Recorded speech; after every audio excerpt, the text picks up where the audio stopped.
Үргэлжлүүлээд бүгдээрээ соронзон урсгал ба соронзон урсгалын өөрчлөлтийн тухай ярив. Ингэж хэлж байна.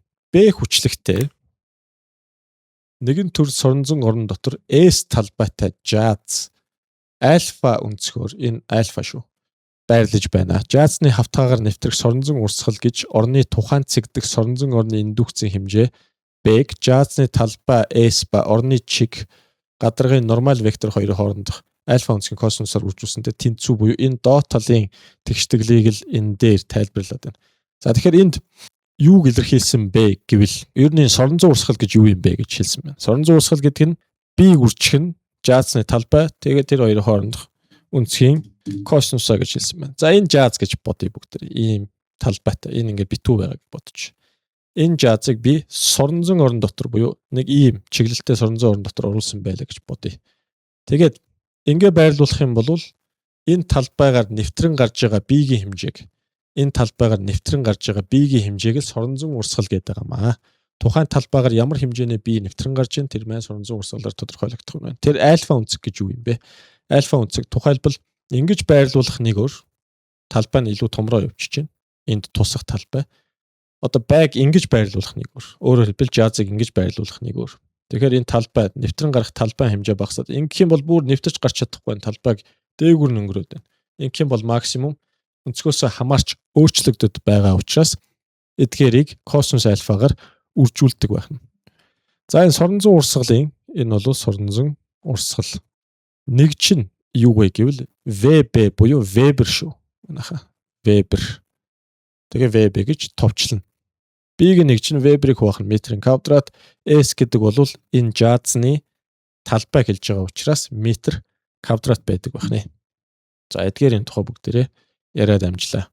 Гадаргын байрлалыг илэрхийлэхийн тулд гадаргад үргэлж перпендикуляр нормал векторын тухай ойлголт хэрэгэлдэг гэж байна. За тухайлбал бүгдээрээ энэ альфа өнцгийг хэрхэн яаж авах вэ гэвэл ингэж авна. Энэ B байлаа гэж бодъё. B вектор байлаа гэж бодъё. Энэ талбай байлаа гэж бодъё.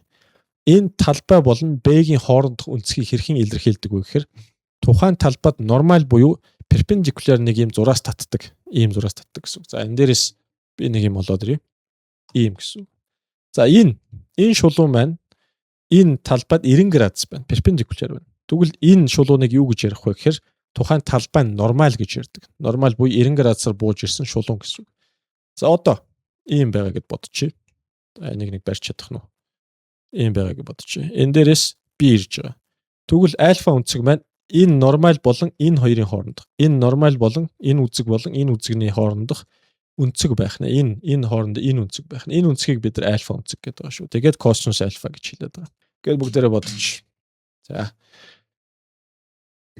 За үнэндээ энэ доор юу нь бол харуулсан байна энэ зурган дээр. За энэ бол миний жаз.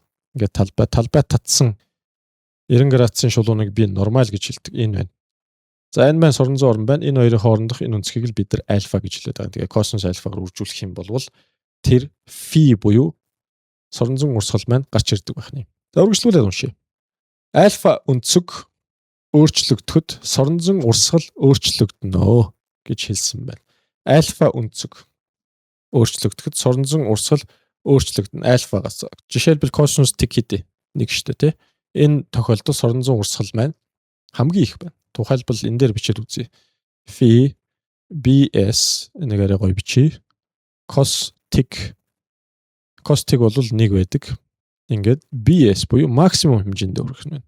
Косинус 60 болгоё тухайлбал өнцөг маань 60 байх юм бол фи маань өөрчлөгдөн фи штрихи BS cos 60 маань 0.5 байдаг. Тухайлбал 2 дахин багасгах нь байна. Гэх мэтчлэн өнцгөөсөө шалтгаалаад соронзон урсгал маань өөрчлөгддөг байх нь. Соронзон урсгалын өөрчлөлтийг бүгдээрээ дараах байдлаар бичиж болно.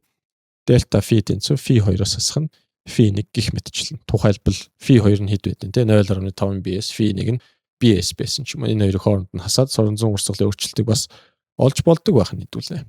За үргэлжлүүлье. Энд фи 2 фи 1 нь харгалзсан жазны эцсийн ба эхний байрлал дахь соронзон урсгал болно гэж хэлсэн байна. Энийг бас та бүхэн маань бичээд аваарай. Жаз ингээд соронзон дотор оруулсан энэ байна, талбай нь.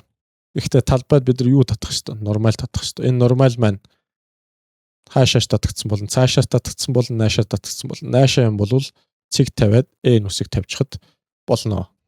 Жишээ 7 бодъё бүгдээрээ 0.5 м квадрат талбайтай битүү хүрээг B тэнцүү 1 В/м квадрат индукц бүхий соронзон оронд перпендикуляраар 30 градус өнцгөр байрлуулсан бол хүрээгээр нэвтрэх соронзон урсгалын хэмжээг олоо гэж.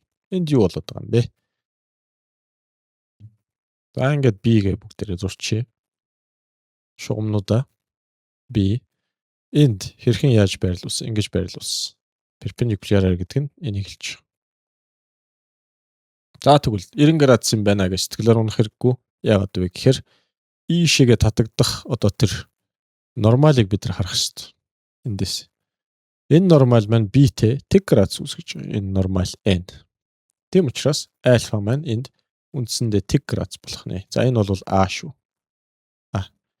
Энэ дээрээс олъё бүгдээрээ фи ингээд биччихье.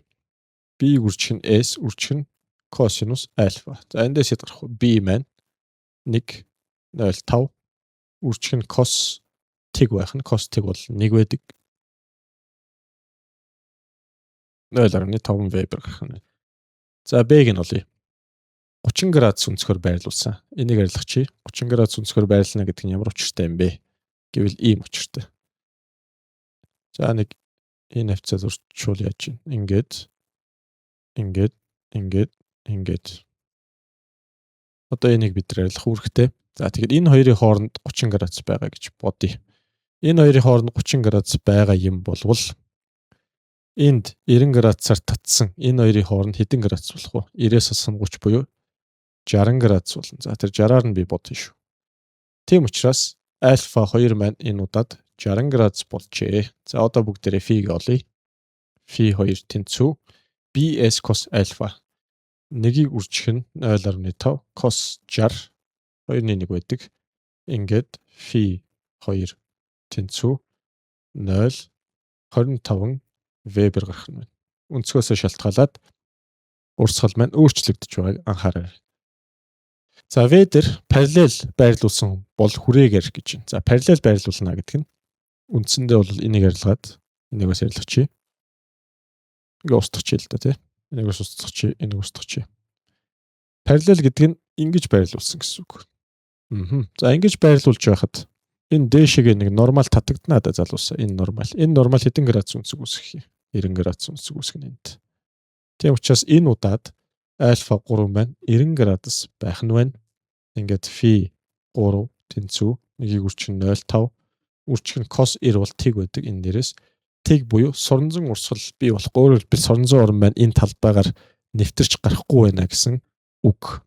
8-ыг бүгдээрээ бодъё. B тэнцүү 0.5 Тесла индукс бүхий соронзон орон жазыг 53 градус өнцгөр байрлуулсан байна эхний зураг. Үүний дараагаар өнцгийг өөрчилж 30 градус болгов жазны талбай 20 см квадрат бол түүгээр нэвтрэх соронзон урсгалын өөрчлөлтийг бол энэ 20 см квадрат нэг л таалагдсангүй см квадрат учраас 20 см квадрат 20-ыг үржих нь 10-ын хасах 4 м квадрат буюу 2-ыг үржих нь 10-ын хасах 3 м квадрат юм байна гэд бодчих. Тэг 1000-ны 2 гэсэн үг. Соронзон урсгалуудыг бүгдээр бол надад хийн хэрэгтэй. Надад хэрэгтэй байгаа зүйл нь нормал хэрэгтэй. Энэ нормал. 90-с 53-ыг хас 37. Энд 37 градус байх нь энд газ татчих. 90-с 30-ыг хас 60 градус. Юу болох юм бэ гэдгийг харъя.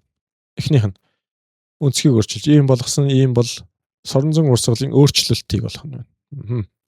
Дельта фиг болох нь байна бүгдээрээ. Дельта фи. Фи 2-оос хасах нь фи 1. Нэг тайхан бичээ да. Энэ үсгийг ч юу бичих гэж жоохон зовоод шүү. За фи 2 гэдэг маань 30 одоо 60 градус дээр фи 1 гэдэг маань 37 градус дээр фи 1-ийг бүгдээр олъё.